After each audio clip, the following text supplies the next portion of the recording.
This is problem 13.70. It's on page 848. A roller coaster starts from rest at A, rolls down the track to B, describes a circular loop of 12-meter diameter, and travels up and down past point E. Knowing that the height h is 20 meters and assuming no energy loss due to friction, determine the force exerted by the seat on a 50-kilogram rider at B, D, and E.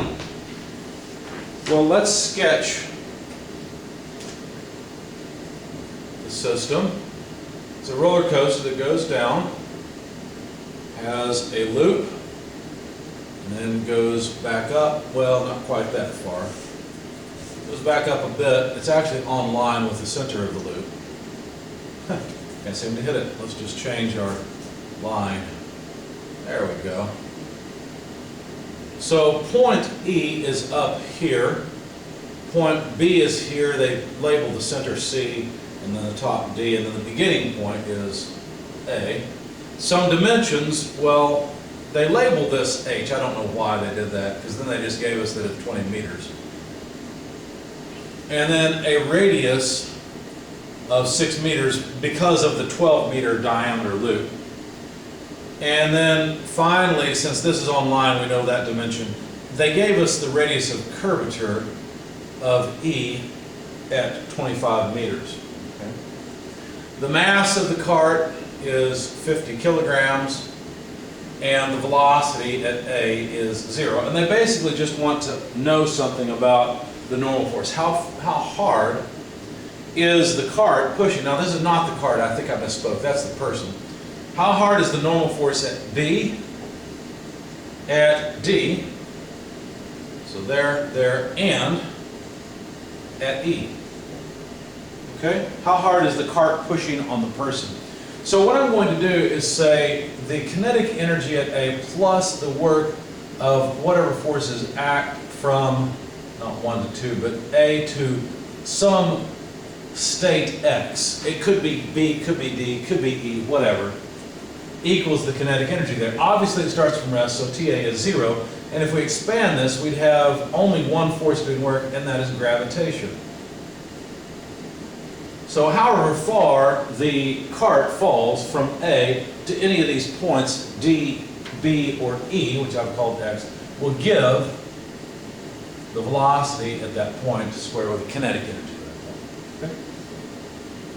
So when we rearrange this to solve for the velocity, well, we'd invert and multiply. You notice that weight is mg, so the mass goes away, and you just get negative 2g delta y from A to X. So however far the person or the cart falls from A to these various points. Okay.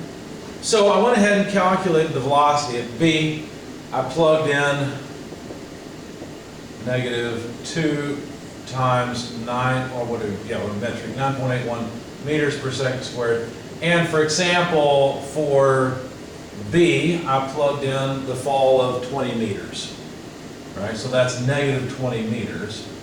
So we get meters per second out of this. And so I'm just going to make a note that the velocity I got here was 19.81 meters per second. And these are all approximate. I had to round them off. If you then instead plug in the fall to D, well, that would be what? 20 less 12, right? So that's an 8-meter fall. So you plug in negative 8, now you'll get the velocity at D, and etc.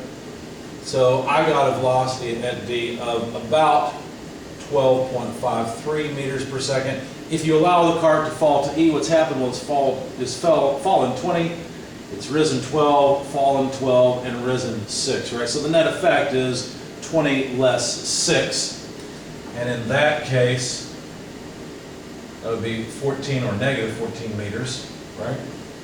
And in that case, you get the velocity at E. Plug in the numbers, you find the velocity at E is about 16.57 meters per second. So there's all of our velocities at the various points. We finished with our work energy equation. Now that we know the velocities at the various points, we can draw a free body diagram. For example, at point B, our free body diagram would look like this. We'd have the person with their weight acting downward and normal force at B acting upward. Okay? If you've ever been through one of these loops, you know that you feel like you're heavier than you really are. Because not only does the seat have to overcome your weight, it also has to cause the upward acceleration. In other words, a kinetic diagram would have a dynamic force MAN or MY if you like, but it's a normal acceleration certainly. And if we sum forces in this normal direction, the vertical direction, because obviously the normal is that towards the center of curvature, we'd have the weight acting downward, the normal force acting upward, equal to the mass times acceleration in the normal direction, which would be just tangent to velocity squared over rho. In our particular case, the radius of curvature r is 6 meters. The velocity is the velocity of b because we're, working on what happens at b. And if we solve for the normal force at b, it would just be the weight, which is mg, plus the normal acceleration. Okay, so at B, we have a mass of 50 kilograms, 9.81 meters per second squared for gravity, plus 19.81 meters per second squared for a velocity divided by, not 0, but 6 meters. Okay. Plug all that into a calculator and you find that the normal force at B, when you plug all that in, is about 3,760.8 newtons. Okay. By the way, this is the main contributor. This is several G's. Okay. Because think about it, this is about 10, that's about 50, well that is 50, so this gives us about 500 of the 3,000. This is a heck of a roller coaster. Probably wouldn't be allowed, it's too much. At D, what happens at D? Well, the free body diagram changes because now weight is acting downward, but so is the normal force. The normal force also acts downward. Let me put it over here. Normal force at D acts downward, right? So if we sum forces and understand now our dynamic force is also downward, right? Because the center of the circle is down below. And so all of our forces, both dynamic and real, act downward. Sum of forces in the normal direction equals W plus ND, and that's equal to mass times acceleration. So the radius is still r, we have the velocity d, we need that squared, and there we go, there's our normal acceleration. Notice I've just plugged in the equation for normal acceleration from the beginning. So now, if we calculate the normal force at D, what would we have? Well, now we'd have the mass times the velocity at d squared over rho, but understanding this is mg. We move that to the other side, it becomes negative, so it would be minus g. So now at D, the normal force would be the mass, 50 kilograms, multiplied by 12.53 meters per second squared, because that's the velocity of D, divided by the radius of curvature, which is just r, I'm used to writing rho, so 6 meters, minus 9.81 meters per second squared. Plug all that into your calculator and you'll find the normal force at D. So at D, the normal force is about 817.8 newtons. Okay? So a lot less. Still more than the person's weight, right? Because the person's weight is about 500 newtons, a little less. What about at E? You know what, let me leave that and put it down here. So at E, I think I've got enough space. At E, the normal force is up. Or at least we're going to assume that it's up. Weight acts downward.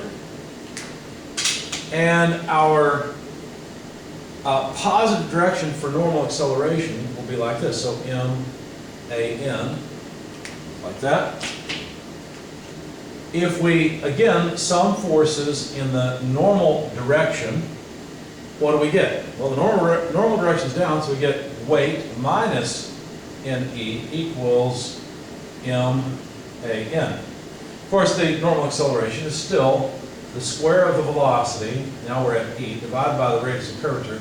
Here I'll use rho because we've got a different radius than we've had so far, 25 meters. Now if we solve for the normal force at E, let's see, we move it to the other side, weight would stay on this side, so we'd have weight, which is mg, minus, we might as well just factor it out, velocity at E squared over rho. Make it clear, we're talking about rho E. And you see how I've erased it up here, but we can continue to rewrite it. You see how the equation has changed. G plus normal acceleration minus g, and now g minus normal acceleration. You see, so there's a logical progression here that the creator of this problem has made. So NE is 50 kilograms times 9.81 meters per second squared minus the velocity at E, 16.57 meters per second. Let me get rid of this, it's in my way. Of course that has to be squared, divided by 25 meters. And so if we plug all of that into our calculator, you'll find that the normal force at E comes out as a negative 58.6 newtons or so. In other words, at E, the normal force, I should have made the normal force blue in all cases, but anyway, the normal force at E is actually acting downward at 58.6 newtons. Notice that the normal force at B acts up, at D it acts down, just as we would expect, but at E, the cart had better have some wheels under the track to keep it from flying off. This is the same kind of effect that you feel if you go over a bump in the country too fast, right? Your wheels tend to try and come off the ground. Of course, in most cases, unless you're Dukes of Hazzards, that doesn't happen. But in this case, the wheels actually would come off the ground, right? Because gravitational acceleration is not adequate for causing the required normal acceleration at this speed. And therefore, the wheels have to be pulled down. If you've ever ridden a roller coaster, you probably went through a loop like this, but you may not have gone over a hill like that. They aren't super common in my experience. First time I went over one, it was quite a disconcerting effect because you could feel that, you know, you had the strap on, it was holding you in, but your body, it felt like it was trying to fly out of the cart. And you're just glad that strap was there, and the cart itself, or the train, the roller coaster train, did not fly off the track. Because of course they have wheels top, bottom, you know, and on the sides as well. So there's the answers to that problem.